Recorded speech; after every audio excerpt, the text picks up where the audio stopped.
Sud Radio à votre service. Avec Fiducial, une offre globale de services proche des entreprises. Nous sommes en compagnie de Pierre Verpillat, pédicure podologue basé à Paris dans le 9e arrondissement. Bonjour. Bonjour. Il y a beaucoup de tabous autour de la santé, notamment celle des pieds dans l'inconscient collectif. Est-ce que vous pensez que le métier de podologue est potentiellement une profession qui est en ralentissement face aux autres professions médicales ? Alors là, je pense pas du tout. On a beaucoup de travail.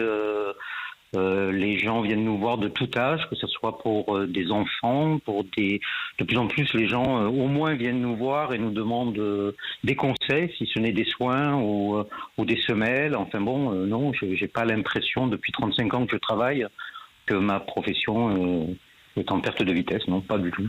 Alors, est-ce qu'il y a vraiment des gens qui négligent l'aspect de la santé des pieds et qui se retrouvent chez vous un peu trop tard parfois ? Ah oui, ça arrive toujours. On a toujours des patients qui viennent trop tard, que ce soit pour des soins avec des ongles incarnés, infectés, ou des corps très abîmés et qui auraient pu venir bien plus tôt. Mais bon, ils ne sont pas toujours conseillés. Après, on arrive toujours, soit avec des soins, soit avec des appareillages à régler le problème. C'est très rare qu'on ait besoin d'aller vers l'opération. Donc, même si c'est un peu retardé dans leur venue, on arrive quand même à régler en général le problème. Est-ce que la mode vestimentaire et évidemment des chaussures a une influence dans votre profession, dans les augmentations ou diminutions du nombre de patients ? Ah ben maintenant, il y a beaucoup moins qu'avant parce que les gens font quand même beaucoup plus attention à leurs chaussures. Les talons hauts, moi je vois à Paris, pourtant c'est une ville, beaucoup de gens travaillent, j'en ai beaucoup moins. Au moins ils les gardent pour le travail et puis quand ils viennent chez nous, ils ont moins leur basket. Donc on a moins ce problème-là, mais effectivement ça a une importance sur les frottements, par exemple pour un corps avec une chaussure, ça entraîne si la chaussure est plus serrée, plus dure, plus étroite, ça va entraîner plus de conflits entre la peau et l'orteil, et donc plus de risques d'un ongle incarné, d'un corps. Et puis après, ça est aussi important sur la posture de la personne. Si elle a des talons hauts, ça modifie la posture et donc ça entraîne des problèmes, oui, effectivement. Est-ce qu'une mauvaise position qu'on prend quand on est enfant peut avoir des séquelles sur le reste pour le reste de notre vie, sur notre voûte plantaire ? Attendez, je comprends pas tellement votre question. Si on a une mauvaise position pour marcher, etc., quand on est enfant, pas des bonnes chaussures, est-ce que ça peut avoir des séquelles le reste de la vie ? Ah bah oui, évidemment.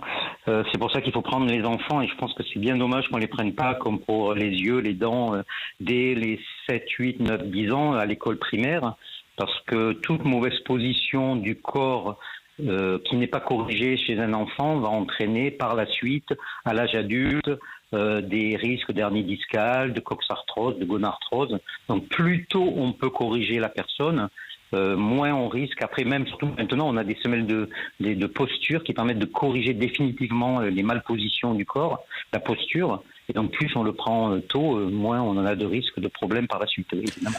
Alors, vous n'êtes pas loin de l'opéra. A priori, vous avez des danseurs et des danseuses de l'opéra et même des footballeurs. Est-ce que ces gens dont les pieds sont quelque part l'outil de travail principal ont des pieds différents des nôtres ? Ah, disons que par exemple sur les danseuses de l'opéra, parce que c'est plutôt des danseuses que je vois, elles ont les mêmes problèmes que tout un chacun, mais beaucoup plus tôt. Ah oui. C'est-à-dire que je vois par exemple des allus valgus chez des jeunes filles de 12, 13, 14 ans, chose qui n'arrive chez le commun des mortels qu'à 40, 50, 60 ans. Donc ça entraîne des problèmes plus rapidement. Chez les footballeurs, on trouve les mêmes choses, mais pareil, de façon plus importante, des ongles incarnés plus importants, parce qu'avec leurs chaussures étroites, ça entraîne plus de problèmes de frottement, d'ongles incarnés, etc. Voilà, en gros. Et pour les personnes âgées, il y a des pathologies spécifiques ?